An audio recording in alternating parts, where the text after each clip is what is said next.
Salam, Məktəblərarası Milli Hakaton 2025 layihəsi başa çatdı. Bugün isə sizin ən çox verdiyiniz sualları cavablandıracağıq. Qiymətləndirmə hansı meyarlar əsasında aparılıb?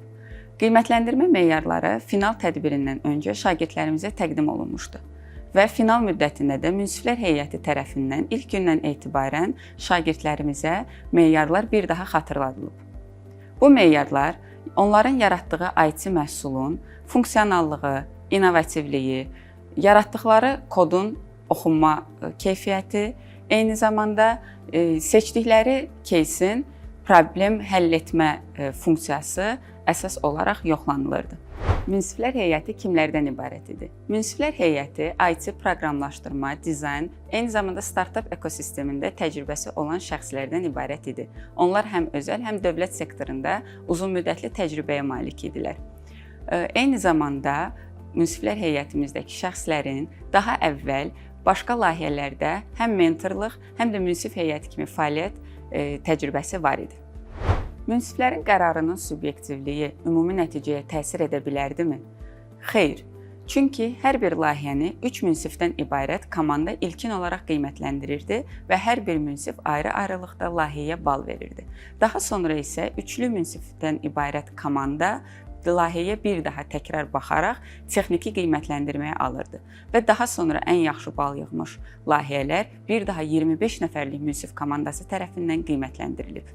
Bu səbəbdən heç bir subyektivlikdən söhbət gedə bilməz. Nəticələrlə bağlı etiraz edən şagirdlərin müraciətlərinə baxılması üçün apellyasiya mexanizmi varmı? Bəli.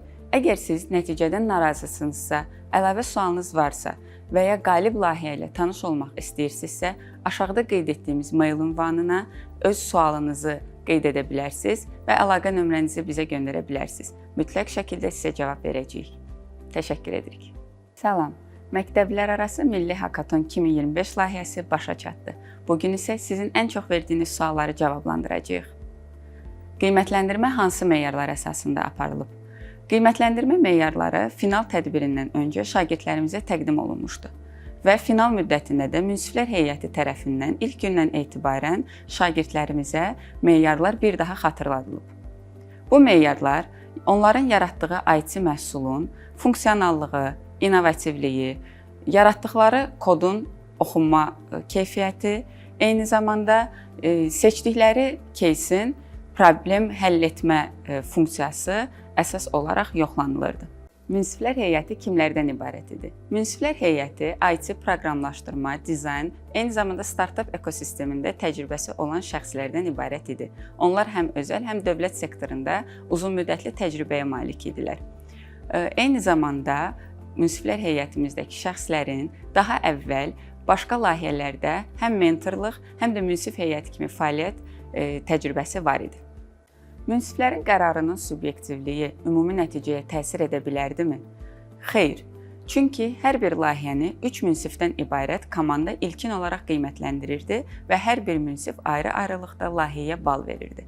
Daha sonra isə üçlü münsifdən ibarət komanda layihəyə bir daha təkrar baxaraq texniki qiymətləndirməyə alırdı və daha sonra ən yaxşı bal yığmış layihələr bir daha 25 nəfərlik münsif komandası tərəfindən qiymətləndirilib.